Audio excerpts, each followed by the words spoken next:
Qui entrera dans le royaume des cieux? La plupart des gens se sont déjà posé cette question. En effet, de nombreuses personnes de religions différentes sont conscientes du fait que la mort n'est pas une fin en soi.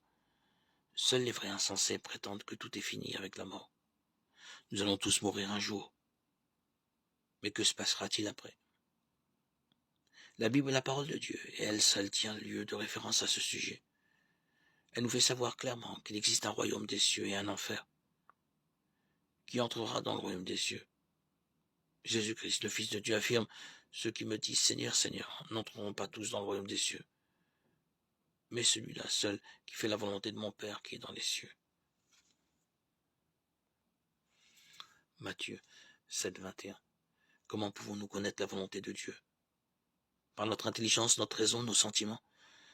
Non, ce sont ces facultés qui empêchent le plus souvent l'homme de croire à la parole de Dieu à la manière d'un petit enfant. En ce moment, les disciples s'approchèrent de Jésus et dirent « Qui donc est le plus grand dans le royaume des cieux ?»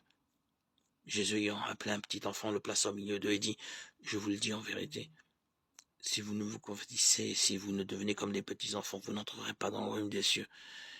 C'est pourquoi quiconque se rendra humble comme ce petit enfant sera le plus grand dans le royaume des cieux. » Matthieu 18, 1, 4. C'est le propre de la nature humaine de vouloir paraître grand de n'importe quelle manière. Nombreux sont ceux qui recherchent l'honneur et l'estime, qui veulent être d'éminents penseurs, que ce soit dans leur profession en politique ou bien dans les bistrots parmi des amis.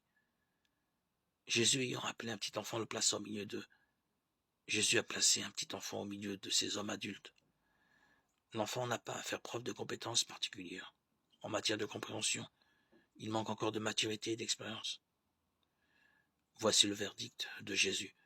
Si vous ne vous convertissez, ne devenez comme des petits enfants, vous n'entrerez pas dans le royaume des cieux. Combien de personnes s'appuient sur leur raison, leur riche expérience et leur savoir acquis au cours des années? Et beaucoup de personnes sont dans ce cas. Toutes vos connaissances et vos prouesses ne font pas de vous les plus grands dans le royaume des cieux.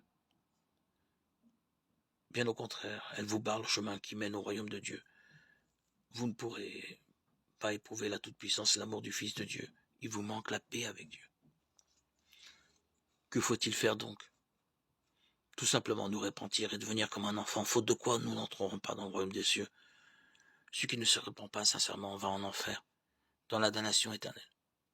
Aucune religion ou idéologie, que ce soit l'islam, le bouddhisme, l'anthroposophie, la science chrétienne, la scientologie, le spiritisme, la méditation transcendantale ou une autre croyance ne pourra laver notre âme de la souillure du péché qui mène à la perdition. C'est pourquoi, répentez-vous, renoncez à tout raisonnement personnel et venez au Seigneur Jésus-Christ avec une foi d'enfant. Lui seul peut délivrer de la malédiction du péché. Il a donné sa vie sur la croix et il a vaincu toutes les puissances démoniaques, ainsi que le diable. Selon la volonté de Dieu, il a versé son sang précieux qui nous purifie de tout péché. Notre intelligence n'a pas la capacité de comprendre cela, mais Dieu ne l'exige pas non plus. Il aimerait plutôt que nous abandonnions notre désir de comprendre par l'intelligence et que nous devenions comme un enfant qui croit et fait confiance. Pourquoi de si nombreuses personnes n'ont-elles pas cette foi enfantine dans le salut par Jésus-Christ? Pourquoi l'intelligence, la raison et les sentiments font-ils toujours obstacle? Au fond, c'est une question d'orgueil et d'arrogance. La Bible nous dit « Dieu résiste aux orgueilleux, mais il fait grâce aux humbles ». 1 Pierre 5, 5. Abandonnez toute forme d'orgueil, humiliez-vous devant Dieu et les hommes et confessez vos fautes. Un tel peut se croire tout à fait raisonnable et pourtant vivre dans le péché. Êtes-vous disposé à vous repentir et à avoir l'attitude de l'enfant qui n'a rien à cacher? Faites-le aujourd'hui même.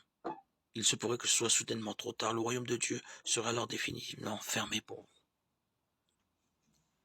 C'est pourquoi quiconque se rendra humble comme ce petit enfant sera le plus grand dans le royaume des cieux. Cette merveilleuse promesse du Dieu est valable pour vous aussi.